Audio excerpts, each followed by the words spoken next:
Parents अपने बच्चों की कोचिंग चेंज करने से क्यों डरते हैं?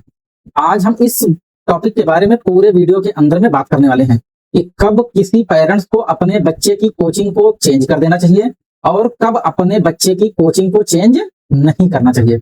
इन्हीं दो बातों का सॉल्यूशन हम आपको इस पूरे वीडियो के अंदर प्रोवाइड करने जा रहे हैं।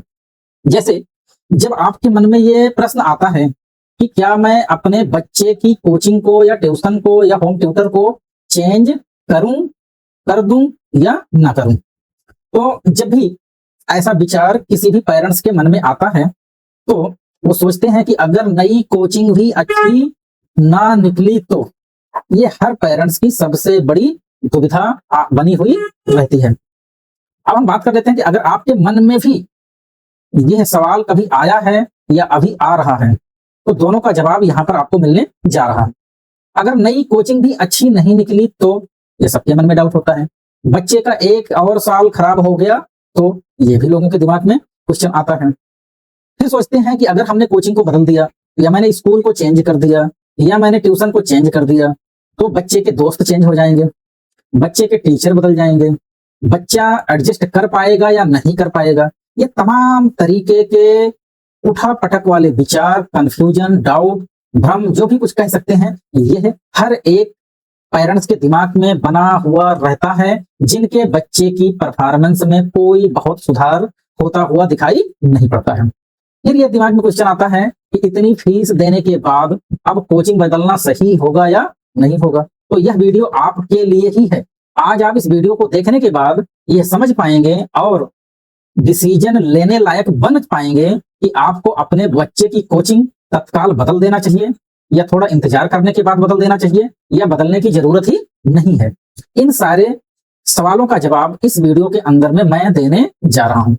पिछले 23 इयर्स की टीचिंग के एक्सपीरियंस में मैंने सीबीएसई बोर्ड के बच्चे को भी पढ़ाया है, मैंने आईसीएसई बोर्ड के भी बच्चे को पढ़ाया है, आईएससी बोर्ड को भी मैंने पढ़ाया है, यूपी बोर्ड के भी बच्चों को मैंने पढ़ाया है और इतना ही नहीं है, कॉम्पिटिटिव एग्जाम की प्रिपरेशन करने वाले हजारों हजार विद्यार्थियों और उनके पेरेंट्स के साथ मैंने जो वर्क किया है उसके एक्सपीरियंस के बेस पर मैंने जो बातें कॉमन देखी हैं उन्हीं सारी बातों को मैं यहाँ पर रखने जा रहा हूँ।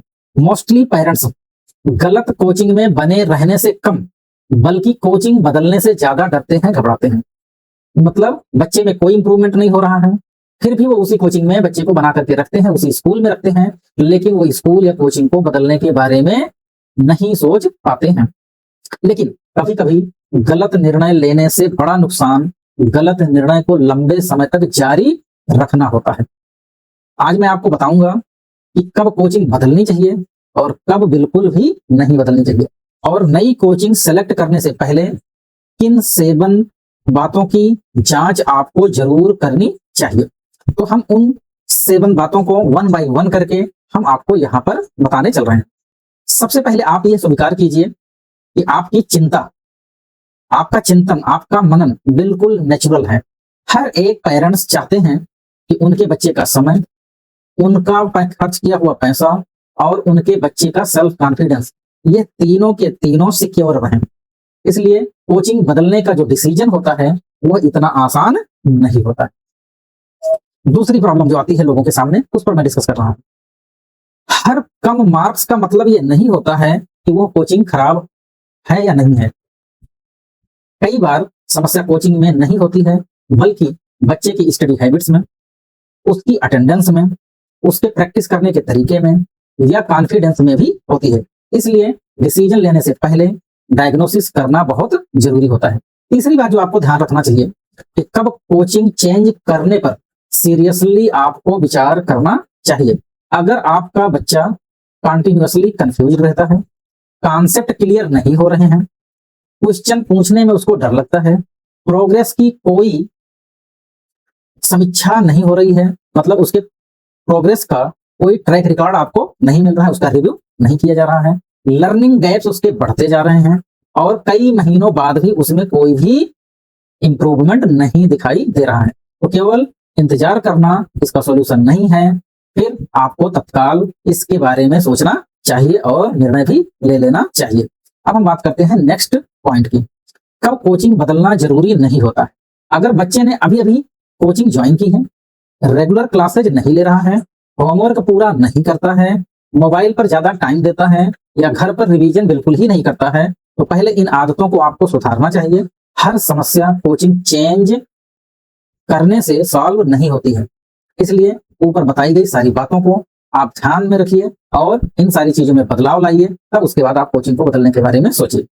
नेक्स्ट पॉइंट की हम बात करते हैं। नई कोचिंग सेलेक्ट करने से पहले जो बातें मैं बताने वाला हूं उनको जरूर चेक करें। क्या वहां मतलब जिस कोचिंग में आपका बच्चा जा रहा है वहां कॉन्सेप्ट समझाया जाता है या केवल नोट्स लिखवाए जाते हैं?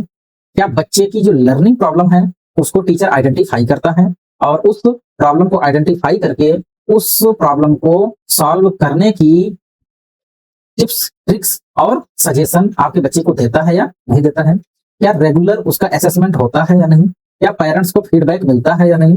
क्या बच्चे का कॉन्फिडेंस बढ़ रहा है या नहीं? अगर इन सवालों के जवाब कोचिंग की क्वालिटी को बताते हैं, अगर आपको नहीं मिलते हैं तो आपको जरूर कुछ ना कुछ सोचना चाहिए। सबसे बड़ी मिस्टेक्स, हम नेक्स्ट पॉइंट की बात कर रहे हैं, जहां पर सबसे बड़ी मिस्टेक सिर्फ हम क्या करते हैं, एडवर्टीजमेंट देख करके और हम एडमिशन ले लेते हैं। पेरेंट्स बड़ी बिल्डिंग, एसी क्लासरूम या भीड़ क्वालिटी की गारंटी नहीं देती है। सही कोचिंग वही है जो आपके बच्चे की लर्निंग को समझे, ना कि केवल बैच बढ़ाए। अब हम बात करेंगे नेक्स्ट पॉइंट की। समस्या कोचिंग बदलने की नहीं, समस्या तो है सही कोचिंग सिलेक्ट करने की। बच्चे को केवल नया क्लासरूम नहीं चाहिए, उसे चाहिए सही guidance, concept clarity, learning gap analysis, thinking skills और सेल्फ कॉन्फिडेंस। यही उसके फ्यूचर को या उसके भविष्य की फाउंडेशन को स्ट्रांग बनाते हैं। अगर आपका बच्चा बहुत लंबे समय से मेहनत कर रहा है लेकिन रिजल्ट में उसके कोई चेंज नहीं आ रहे हैं, तो शायद उसे और वर्कशीट की नहीं, सही लर्निंग सिस्टम की रिक्वायरमेंट है। शिखर एकेडमी, अर्जुनगंज, सुल्तानपुर रोड, लखनऊ में हम एडमिशन से पहले बच्चे को समझने की कोशिश करते हैं। यहाँ पर हम केवल सब्जेक्ट नहीं पढ़ाते हैं, तो फिर हम करते क्या हैं?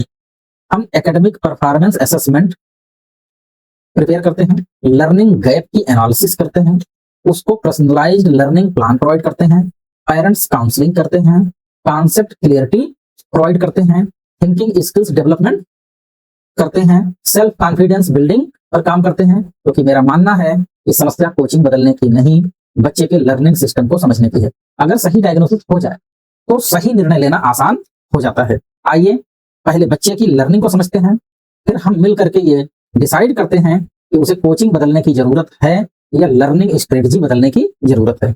अगर किसी बच्चे की स्ट्रॉन्ग बेसिक्स हो, कॉन्सेप्ट क्लियरिटी हो, बेटर थिंकिंग हो, कॉन्फिडेंट स्टूडेंट्स हो, बेटर रिजल्ट अपने आप आता ही आता है। Thank you. हम फिर मिलते हैं आपके किसी न्यू प्रॉब्लम वीडियो के साथ।